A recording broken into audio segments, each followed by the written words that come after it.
ஜனநாயகன் திரைப்பட எடிட்டர் மீது எடிட்டர்கள் சங்கம் நடவடிக்கை எடுத்திருக்கிறது. அண்மை செய்தியாக பார்க்கிறோம். கூடுதல் விவரங்களோடு செய்தியாளர் செந்தில் ராஜா இணைகிறார். செந்தில் ராஜா, விவரங்கள்.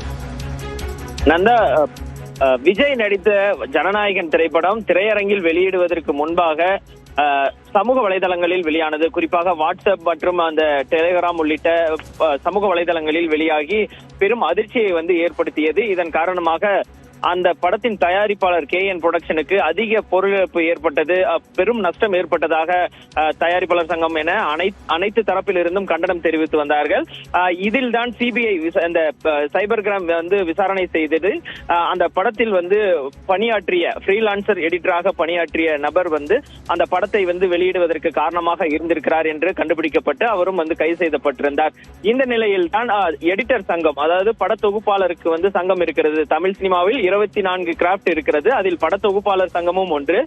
அதில் அந்த இருந்துதான் தற்போது அந்த ஜனநாயகன் படத்துடைய அந்த எடிட்டர் பிரதீப் ராகவை நீக்கி இருக்கிறார்கள். ஏனென்றால் அந்த ஒரு எடிட்டரிடம் பணியாற்ற வேண்டும், ஒரு உதவியாளராக பணியாற்ற வேண்டும் என்றால் பட தொகுப்பாளரிடம் அந்த சங்கத்தில் கார்டு எடுத்திருக்கணும், உறுப்பினராக சேர்ந்திருக்க வேண்டும். ஆனால் ஃப்ரீலான்ஸ் எடிட்டரை பணியில் அமர்த்தியதன் காரணமாக அந்த சங்கத்தில் இருந்து பிரதீப் ராகவை நீக்கி இருக்கிறார்கள்.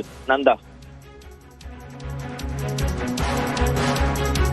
நன்றி செந்தில் ராஜா விவரங்களுக்கு. ஜனநாயகன் திரைப்பட எடிட்டர் பிரதீப் ராகவ் மீது திரைப்பட எடிட்டர்கள் சங்கம் நடவடிக்கை எடுத்திருக்கிறது. அண்மை செய்தியாக பார்த்து வருகிறோம். ஜனநாயகன் திரைப்படம் கசிய காரணமாக இருந்ததாக எடிட்டர்கள் சங்கம் நடவடிக்கை எடுத்திருக்கிறது. திரைப்படம் திரையரங்கில் வெளியாவதற்கு முன்பாகவே சமூக வலைதளங்களில் வெளியானது அதிர்ச்சியை ஏற்படுத்தியிருந்தது. இந்நிலையில் எடிட்டர் மீது எடிட்டர்கள் சங்கம் நடவடிக்கை எடுத்திருக்கிறது.